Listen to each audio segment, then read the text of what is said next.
I've been asked to come down this lake with Trakker on a reasonably small lake. It's like 2 acres in size. I've never fished it before, never set eyes on it. I knew nothing about the lake until I got here. So to be fair, sorting out my kit yesterday was just a nightmare. I had no idea what to bring. I had a good search through everything, and in the end I pretty much bought everything. My van's pretty full. And to be fair, like, I haven't really done anything different to what I normally do. I had a good walk around the lake trying to find fish. I'm told that there's around about 25 carp in here, so there's not an abundance of fish, but there are a few to be caught, like, you know. So I had a good walk round. Didn't see anything at first. Got to about sort of 10, 11 o'clock time, and I noticed there was a couple of fish sitting on under the surface up to my left, up in the corner. So I walked down there with a few mixers and a catapult, and had a catapulted a few about, and they started to sort of have the odd one, but not overly that interested. So I just persevered with it, and then we got a few fish feeding, like, you know, but as it goes, like, they started to move nearer to the island and under the bushes and that, and they were taking them quite confidently under the bushes. But I couldn't get them to take out in open water after that. So what I'm going to do, I mean, they seem to have drifted off anyway, like, for the evening and that. So what I've done is I've wound that in now, and got a couple of rods out on the bottom. I have bought literally everything, like end pellets and everything, but I decided just to stick with what I know, because the amount of fish that I've caught on boilers, I just find it hard to fish on something else. So I've just stuck with my normal, you know, boilie mix of tiger nut mix and the cold water mix, what I've been using for the last 2 years, with confidence. And I think that's important when you're going on a new venue, to use something you've got utmost confidence in.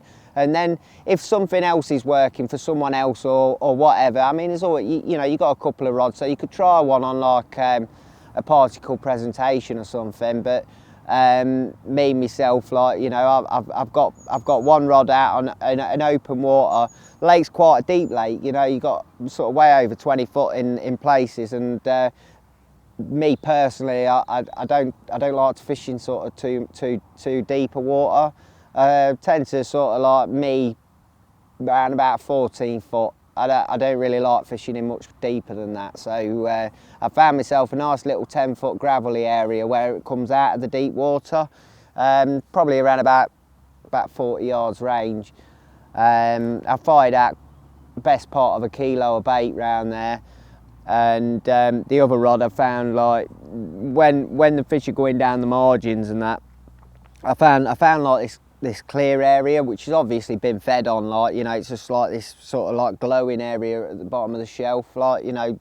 I think that's around about 8 foot in depth, like, you know, but you could see it off the bank plain as day. So I walked round there, flicked a marker out, underarm flicked a marker out, and then cast to it from where I was, and where I see the foam nugget come up right next to my marker float, I walked round there and put like 30, 40 baits in. I didn't go mad, like, you know, because they're already going to be there and patrolling that margin.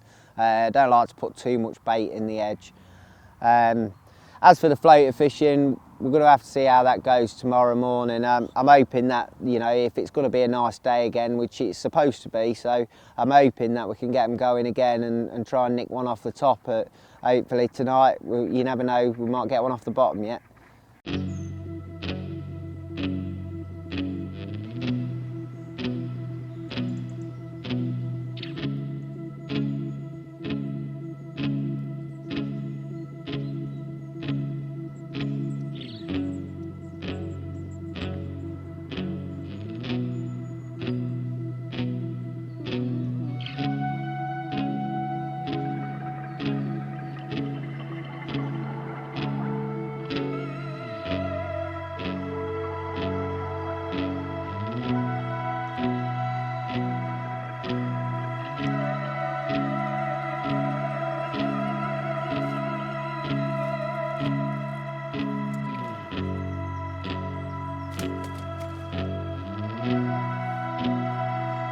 Well, I managed to get amongst the fish. I had a bite out of the blue this morning. I had a couple of beeps on it around about 4 o'clock time. But what a cracking fish this is. A lovely looking dark old mirror, like, you know, it's 16 pound it is, so it's not the biggest fish in the world, but it's a lovely fish, and like, I'm really chuffed to get him, like, you know, especially with there only being 25 carp in the lake. It's nice to get a bite no matter what, like, you know, but what a lovely looking fish this is. I was well chuffed with him.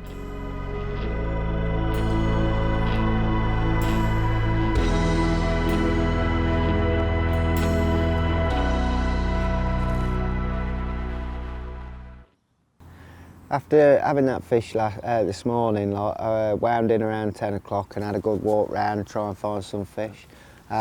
We had him taken off the top yesterday, which I don't think there's ever been any off the top, so I really wanted to get one off the top, you know. It's really exciting fishing and that, and I walked around here and found a couple in the edge straight away.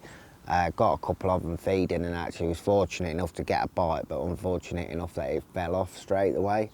So I'm a little bit gutted about that, but still chuffed to get a bite off the top, you know. It just shows you that, like, perseverance will pay off, like, you know, and I'm pretty sure that if I carry on doing it, I will get one off the top eventually, like, you know, which I'm putting myself under pressure here, but I just really think that I'm going to get one off the top at some point today, so I'm going to try it and see how I get on, like, you know. It's gone a little bit quiet at the minute. I think, like, losing that fish has sort of spooked them off a little bit, but there ain't abundances of fish about. It's like two and three, you know. I see three down to the left and there's one down to the right, so they are about, and I'm going to give it a go and see how I get on.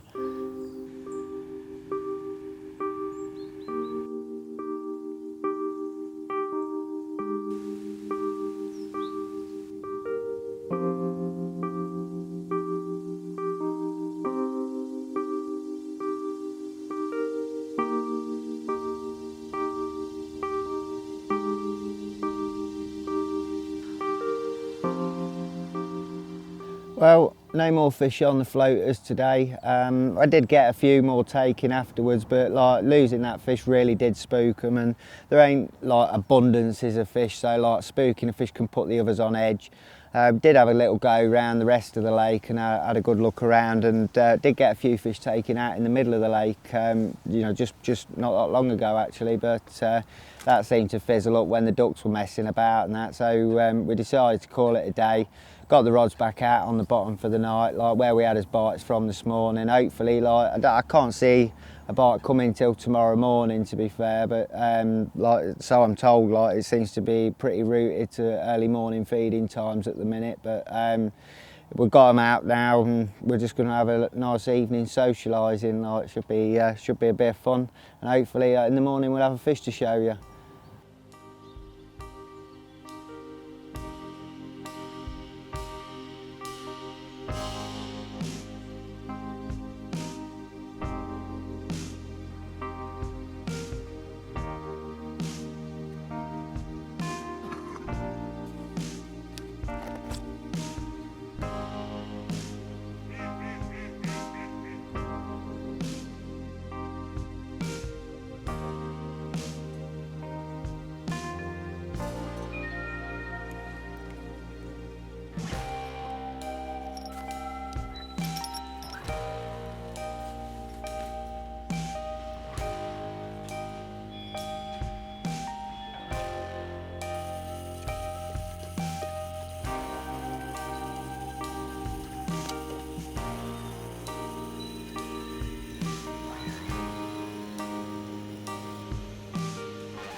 Well, last night were uneventful. Nothing really happened much. The fish was still showing round about sort of 8, 9, 10 o'clock last night. We had the odd one or two scattered about, but nothing much. Just goes to show really that no 2 days are the same, and that where I was fishing, sometimes when you're doing a night and you don't catch nothing, it don't mean to say that you're doing anything wrong. I think we're definitely on the right track to catching fish, just having the odd one in the margins, one over bait in the middle, and on like a shallower spot. And I don't think we've done too bad, to be fair, to catch one first trip. I think it's just all part of putting the jigsaw puzzle together. You're trying to find out as much information as you can, and that just sort of just makes things a little bit easier. We found out that the feeding times are early morning, so that gives you time to the rest of the time to sort of walk round and see if you can find fish and maybe to try and stalk one out the edge or something in the afternoon. So basically I'm just trying to optimise the best time that I've got, short time I've got, to try and get as many fish on the bank as possible, or try and get as many takes as possible.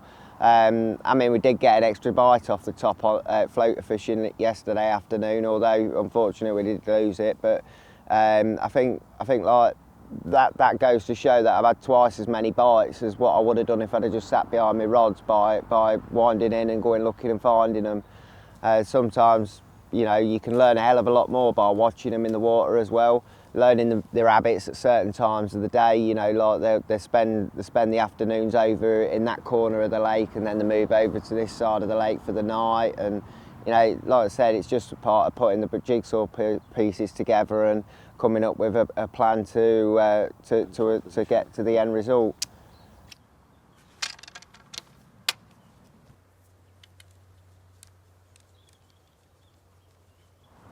One last thing that I cover when approaching a new venue is to bring everything, to sort of come mega prepared. The mixers seem to work really well for me this week, and it's not really a known method on this lake, but I thought I'd bring it anyway on the off chance, and it certainly seemed worthwhile bringing. Don't overlook anything really, and just try your damned hardest to work out some kind of pattern of what the fish are doing at certain times of the day, and that way it leaves you a little bit of the day to do other things like stalking in the edges and that sort of thing. It certainly up your chances of getting a bite and making the most of your time on the bank.